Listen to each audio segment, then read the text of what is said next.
The city of Gridley and the Gridley Police Department doesn't have any role with respect to this contract or these services. This is an extension of our existing contract with Butte County, so there's no real benefit to discussing the city of Gridley because they're not a party to this animal services contract.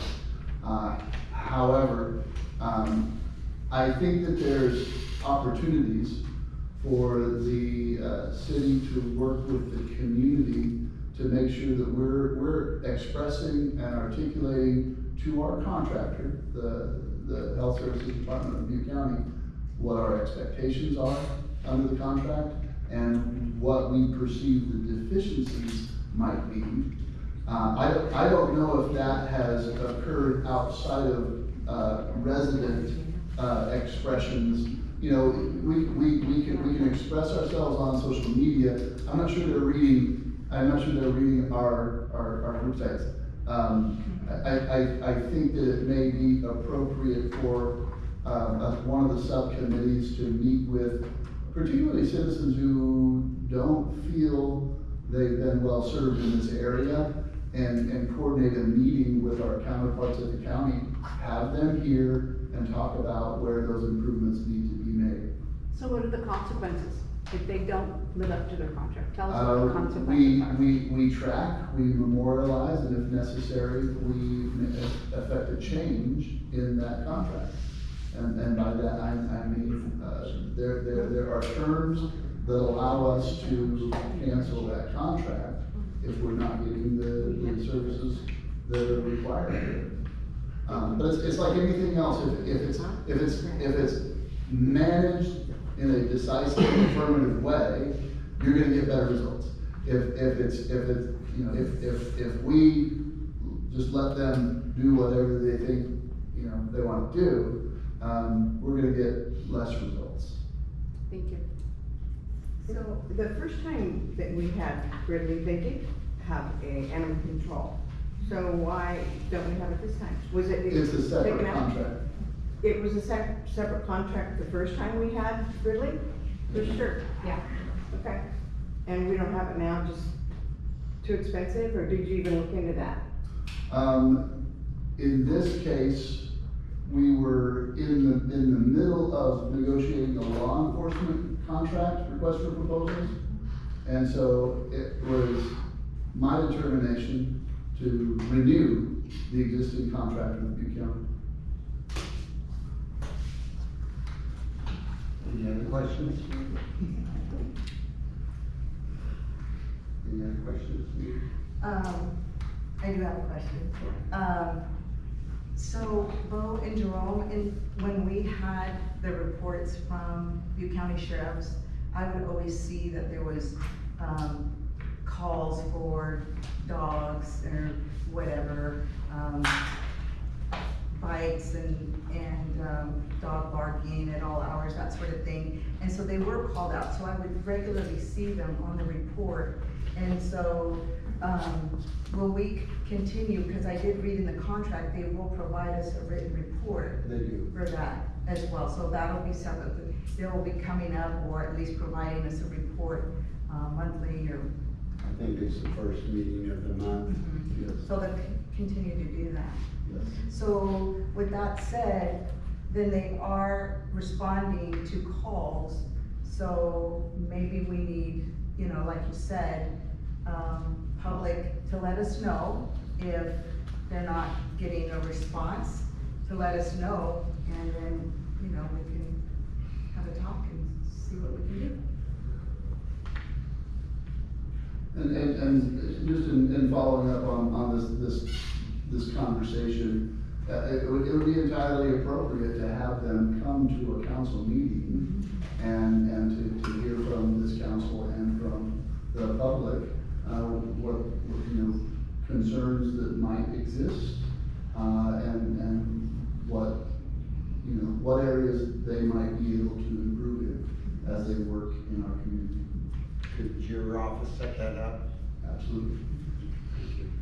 And we do take it seriously, because I know personally, I couldn't get out of my house because of a dog across the street. I mean, it was a little dog, but it bit a couple of neighbors, so I'm dodging, so we do take it seriously, but let us know if you're having a situation like that. Okay. So, any other questions, public comment? If not, I'll entertain a motion to approve.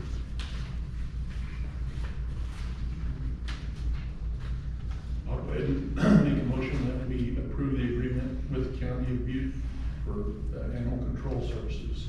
I'll second that. Okay, motion is second, all in favor? Aye. Aye. Opposed? Motion passes unanimously. Keep reverting back to roll call, or almost. Okay, item C, discussion action item, fiscal 25-26 cooperative fire protection agreement. Good evening, sir. Nice to see you. Good evening, Mayor, nice to see you too, Council. Tonight I come before you with the corporate fire protection agreement for the next fiscal year. Staff respectfully requests the City Council to approve the contract with California Department of Forestry and Fire Protection, CAL FIRE, for services from July 1st, 2025 through June 30th, 2026.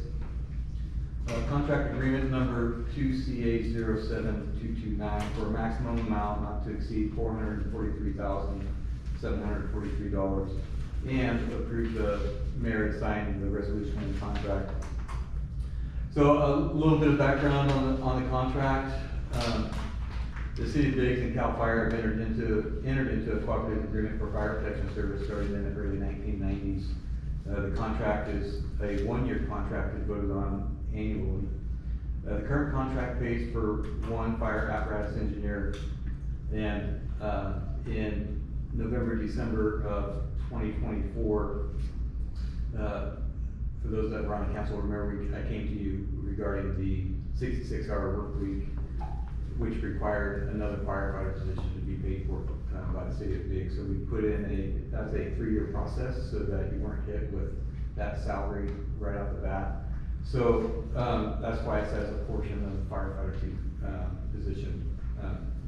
So this contract accounts for 3/4 of the firefighter too. And so the next fiscal year, we come back for an additional quarter, and then we would be square. We'd have a full firefighter position, and we would hire that person to fill the position. But currently, right now, we're just paying overtime to fill the gaps in that 66-hour work week. Again, the contract pays for a fire apparatus engineer, a portion of a firefighter too, and its associated costs. In conjunction with Butte County Fire personnel also contracted with CAL FIRE, this contract contributes to staffing the Type 1 fire engineer at Station 73. So it's a single engine staffed by both county and city funded personnel. The cooperative agreement is billed on a quarterly basis on actual costs incurred to provide fire protection services for the City of Biggs. The total contract cost is calculated at the maximum contract amount, assuming that all personnel are paid at the top step salary range. To explain that a little better, we just assume that someone's gonna be in that position that's getting paid at that top step level. Quite often when we get a new firefighter too, like we most likely will with this position, they come in at a lower step.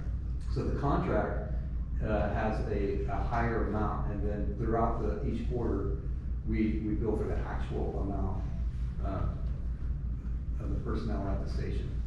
And then, it's not that you get any money back, but there's a savings typically at the end of the year where you just don't get billed for that. So, if you look below, there is a chart that has the fiscal years 2021 through 2023-24. The first column is the contract amount that the fire chief will come to the council for at the beginning of the fiscal year. The second column is what it actually costs for fire protection throughout that year, and then the savings for that particular fiscal year. I suspect that this particular fiscal year that we're coming out of right now, that you'll see savings at or above that 62,000. But no promises, because I'm not the one doing the books, but we're only paying for a couple of days of overtime a month, about 5 days of overtime a month. And I think we've actually had relief personnel that have helped offset that overtime cost as well. So I do think that you'll see a significant savings after July 1st once we finalize the current fiscal year.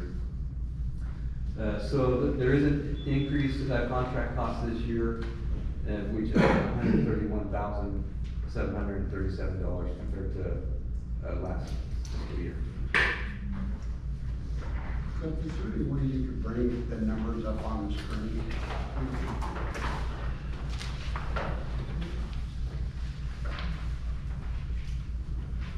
This is like the previous, this is current year. Current year will be, going up by 131,000. That's for the new position, Correct.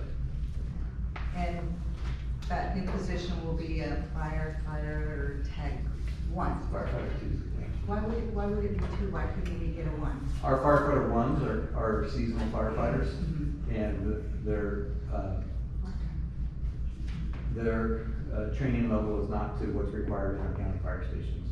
We're required by our bargaining to have firefighter twos on all of our city or county fire engines or ladder trucks. Whereas our seasonal firefighters, they have much less training, and they are working on our state engines up in the hills. A firefighter two actually it's a permanent employee, where a seasonal firefighter is not, so that's another key issue. We also send our firefighter twos to an academy in Ione. Once they get hired, they have to go within that first year. And I believe it's a 7-week academy that they have to go to and pass. Thank you. Any questions, Jim? Any questions for Chip? No. Ron? All right. I understand.